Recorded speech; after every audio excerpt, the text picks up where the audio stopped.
The air in the federal courtroom was dense, electric, and oppressive, as if it already knew something world-shaking was about to happen. The press bench was packed, the gallery filled to capacity, and the jurors, some wide-eyed, others visibly anxious, leaned forward in their chairs, sensing history was about to change course. Then the doors opened. Kanye West stepped through them. Dressed in somber black, devoid of the usual flash or spectacle, he moved like a man burdened by ghosts. The sunglasses were gone. His eyes, sharp, heavy, yet resolute, scanned the room like he was daring the shadows to blink first. He walked to the witness stand without a word, the sound of his boots echoing against the marble like gunshots.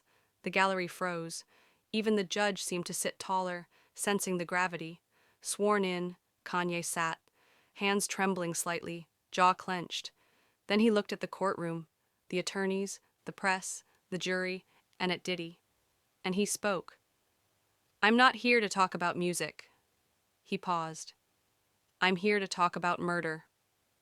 Gasps rippled through the courtroom like a sudden storm. The judge struck the gavel, demanding silence, but the tension had already taken root, thick and immovable. It wasn't going anywhere. Kanye leaned into the microphone, voice low but steady, each word deliberate. "This isn't a breakdown, this isn't paranoia, this is a warning. It always was." What followed wasn't a testimony. It was an autopsy of an entire industry, a confession, a eulogy, and an accusation wrapped in one. Kanye began to unravel a story far more intricate and more disturbing than anyone expected. He looked straight ahead. Sean Diddy Combs, he said, wasn't just a music mogul. He was a piece in a larger machine, one with gears of power, control, silence, and death. He named the name few had dared to before, Michael Jackson. The words hit like thunder, the king of pop, the untouchable, the icon who had once controlled the world, and who, Kanye now claimed, had been hunted down and silenced. "I heard the final voicemail," Kanye said, his voice catching just slightly. "Michael's last message before he died. You know what he said? Tell them it's Puffy. He knows he's here." The courtroom went still. Diddy flinched, his attorneys whispering urgently at his sides. But Kanye wasn't finished. He began to thread a web, one that stretched across decades and through the highest towers of the music world. He named Fahim Muhammad, now Diddy's head of security, but once assigned to protect Michael Jackson himself during the final, chaotic days of his life. Kanye's tone darkened as he described Fahim not as a protector, but as a watcher, a controller. He wasn't hired by Michael, Kanye stated. He was assigned.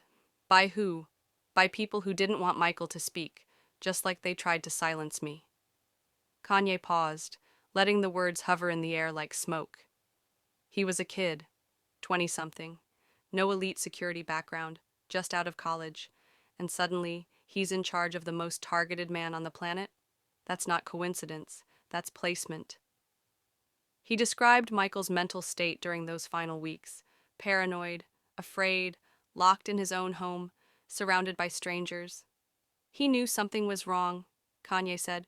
He told people, he was being hunted. He said, "They're trying to take everything. They want me gone." Kanye's voice broke slightly as he repeated the final words of that voicemail. "Tell them it's Puffy. He knows he's here. Please protect the kids." A single sob echoed from the gallery. The judge slammed the gavel again, but the moment had landed like a lightning bolt.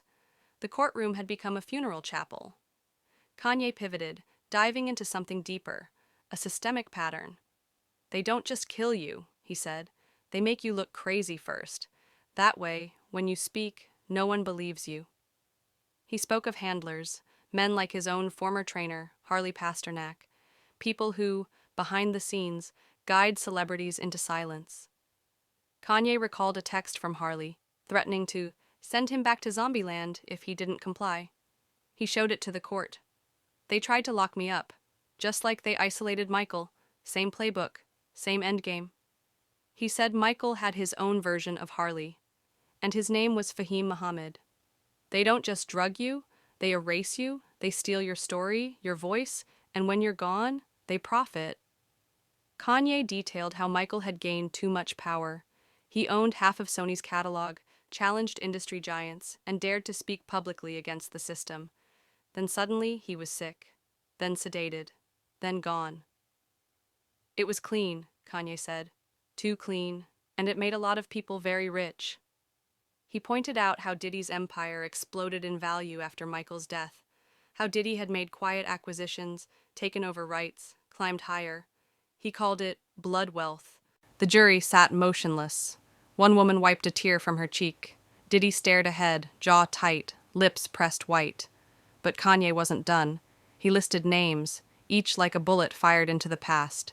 Whitney, Prince, DMX, Left Eye, Amy Winehouse. Each one tried to break free. Each one tried to speak. And each one is gone, he said. You think that's coincidence? He described Prince's warnings about the industry, DMX's fear of surveillance, Whitney's whispered confessions, Lisa Left Eye's eerie premonitions before her car crash in Honduras. They paint us crazy, Kanye said. Then they paint over our graves. The courtroom sat frozen. Reporters typed furiously. Some jurors looked visibly shaken. The judge called a recess, but no one moved. Kanye leaned into the mic one last time before stepping down. This isn't about conspiracy. This is about pattern. This is about power. Michael Jackson didn't just die. He was taken. And Diddy, he didn't just benefit. He played a part. The aftermath was immediate and seismic. Social media exploded. Headlines blazed across the world. Kanye West testifies. Diddy was behind Michael Jackson's death. Courtroom erupts after Kanye implicates Diddy in MJ murder plot. Then came the shockwave. The Jackson family responded. Jermaine Jackson posted on Instagram, Kanye said what we couldn't say for 15 years. My brother was murdered, and the industry knows it. LaToya Jackson released a statement through her attorney. I've said it before. Michael didn't die from an overdose. He died because someone wanted him silenced. We are ready to testify. From there, it spiraled. Former staffers came forward. AEG emails were leaked, showing executives had concerns about Michael's health, but pushed forward anyway. One chilling message read, he doesn't need to be well. He just needs to make it through opening night. Then came Paris and Prince Jackson. Quietly at first, then more openly. Prince posted, and then deleted, a tweet that read, My father feared the industry, and now I understand why. The pressure on Diddy mounted. Federal prosecutors reportedly reopened aspects of the 2009 investigation.